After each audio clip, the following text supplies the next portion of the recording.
নমস্কাৰ পুনৰ স্বাগত জনাইছোঁ মানি ইজ মেইন নামৰ আমাৰ এই ইনভেষ্টমেণ্টৰ ওপৰত বনোৱা এই চেনেলটোৰ মাজলৈ যদি এই চেনেলটো আপুনি প্ৰথমবাৰ আহিছে তেতিয়াহ'লে ছাবস্ক্ৰাইব কৰি থ'ব তেতিয়া আপোনাৰ নটিফিকেশ্যন আগতীয়াকৈ যাব আৰু আমি ইনভেষ্টমেণ্টৰ বিষয়ে আলোচনা কৰি যাম আজি বিষয়বস্তু হ'ল ফ্লেক্সি কেপ মিউচুৱেল ফাণ্ড যদি আপুনি ফ্লেক্সি কেপ এটা ফাণ্ড বিচাৰি আছে বা এতিয়াৰ পৰা আপুনি ইনভেষ্টমেণ্ট কৰিব বিচাৰিছে তেতিয়াহ'লে অলপ কম সময় হওক লাগিলে কম সময় মানে 5 বছৰৰ কথা কৈছোঁ 5 বছৰ সময়ৰ কাৰণে যদি আপুনি কিবা ইনভেষ্টমেণ্ট কৰিব বিচাৰে তেতিয়াহ'লে আপুনি এটা ভাল ফ্লেক্সি কেপ ফাণ্ডৰ বিষয়ে ভাবিব পাৰে ফাণ্ড মেনেজাৰ জনৰ ওপৰত ফ্লেক্সিবিলিটি থাকে তেওঁ large cap mid cap small cap যিকোনো ধৰণৰ তাৰ পৰা এলোকেশ্যন নিজে কৰি সিদ্ধান্ত ল'ব পাৰে কি ষ্টকত তেওঁ ইনভেষ্ট কৰিব গতিকে ফ্লেক্সি কেপ ফাণ্ড যথেষ্ট সুবিধাজনক আৰু বহু মানুহে এই ফ্লেক্সি কেপত ইনভেষ্ট কৰে আৰু বাকি মিড কেপ আৰু স্মল কেপতকৈ অলপ কম ভলেটাইল হয় ডাইভাৰ্সিফাইড কৰিবই লাগে নিজৰ পোৰ্টফলিঅ'টো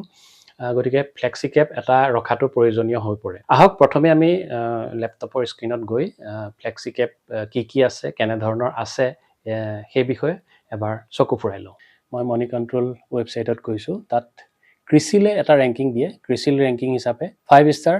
ৰেংকিঙৰ ফাণ্ড ধৰি লওক Motilal Oswal flexi cap JM flexi cap HSBC flexi cap 4 star rated fund হ'ল Franklin India flexi cap Parag Parikh flexi Cape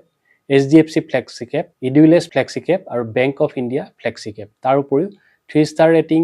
2 star 1 star rating আৰু ৰেংকিং নথকা ফাণ্ডখিনিও ইয়াত উল্লেখ আছে আৰু কোনটো ফাণ্ড কিমান উইকত মান্থত 3 মান্থত 6 মান্থত ৰিটাৰ্ণ দিছে বা তেনেকৈ 10 বছৰত কেনেকুৱা ধৰণৰ ৰিটাৰ্ণ দিছে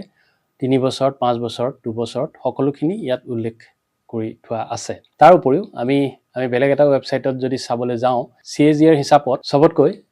বেছি ৰিটাৰ্ণ দিয়া 3 বছৰত জেম ফ্লেক্সি কেপ তাৰপিছতে HDFC flexi cap Motilal Oswal flexi cap ICICI pro pure equity এনে ধৰণৰ ফ্লেক্সি কেপ ফাণ্ড দেখিবলৈ পোৱা গৈছে ইয়াত সৰ্বমুঠ 20টা ফাণ্ড দেখা গৈছে আমি যদি কম্পেয়াৰ কৰি চাওঁ তাৰ ভিতৰত ভাল ফাণ্ড কেইটামান সিলেক্ট কৰি তাৰ ভিতৰত মই নিৰ্বাচন কৰিছোঁ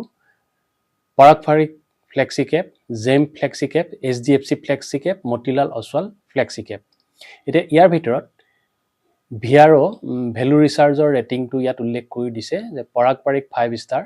jam flexi cap 5 star HDFC 5 star আৰু মতিলাল 4 ষ্টাৰ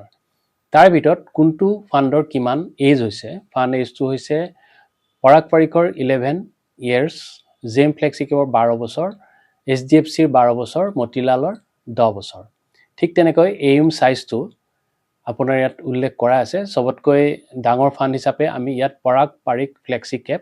যথেষ্ট জনপ্ৰিয় ফ্লেক্সি কেপ ফাণ্ড এই পৰাগ পাৰিকটো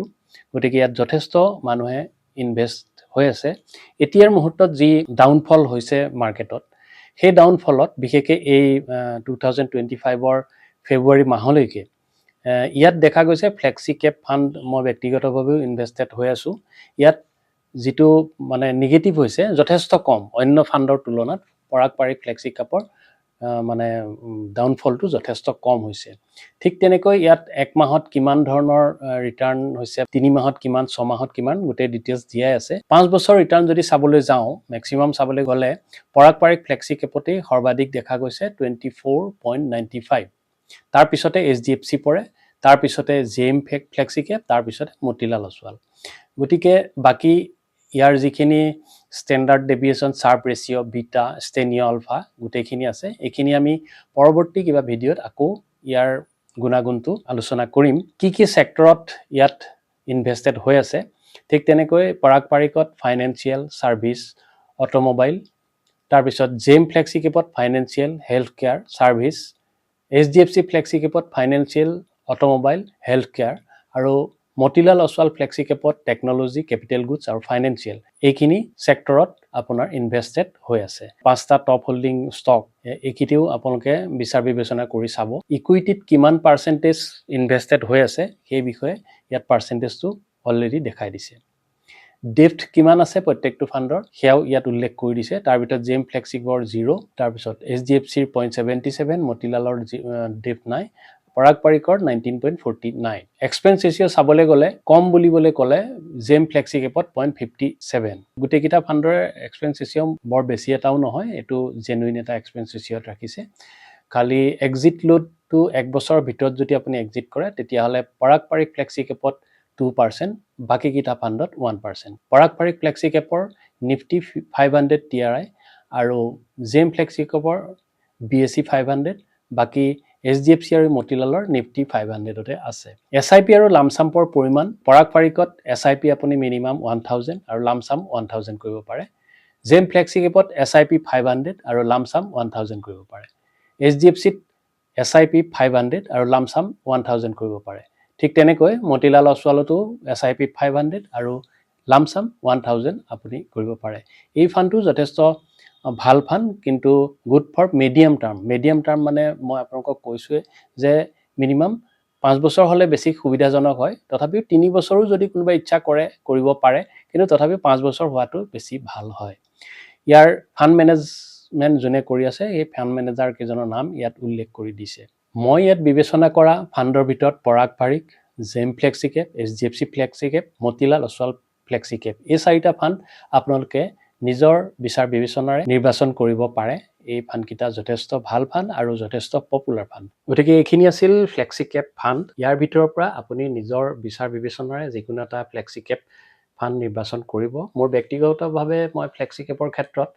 বিশেষকৈ পৰাগ পাৰিক ফ্লেক্সি কেপ মই ইনভেষ্টেড হৈ আছোঁ। যথেষ্ট ভাল ফাণ্ড, পুৰণি ফাণ্ড, আৰু ই যথেষ্ট ষ্টেবল আৰু ধুনীয়াকৈ এই ৰিটাৰ্ণ বহু মানুহে ইয়াত ইনভেষ্ট কৰি ৰাখিছে। যে পৰাগ পাৰিক ফ্লেক্সি কেপৰ বিষয়ে আপুনি ভাবিব পাৰে। তাৰপিছতে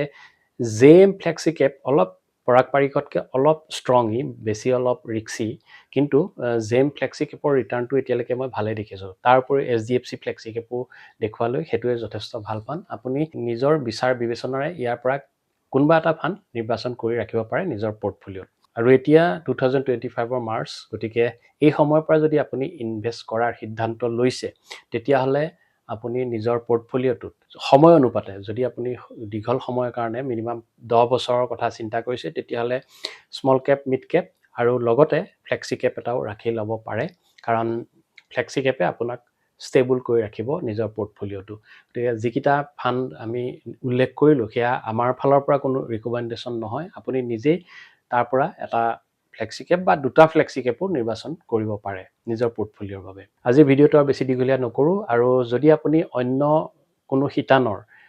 লাৰ্জ কেপেই হওক বা মাল্টি কেপ হওক বা অন্যান্য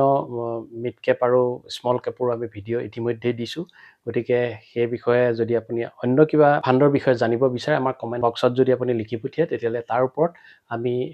সিদ্ধান্ত লৈ ভিডিঅ' বনাবলৈ চেষ্টা কৰিম। পৰৱৰ্তী ভিডিঅ'ত পুনৰ লগ পাম। আশা কৰোঁ আকৌ আমাৰ চেনেলটো ছাবস্ক্ৰাইব কৰি থ'ব, বেল আইকনটো দিবলৈ নাপাহৰিব, লাইক কৰিব, শ্বেয়াৰ কৰিব। বিদায় লৈছোঁ, ধন্যবাদ।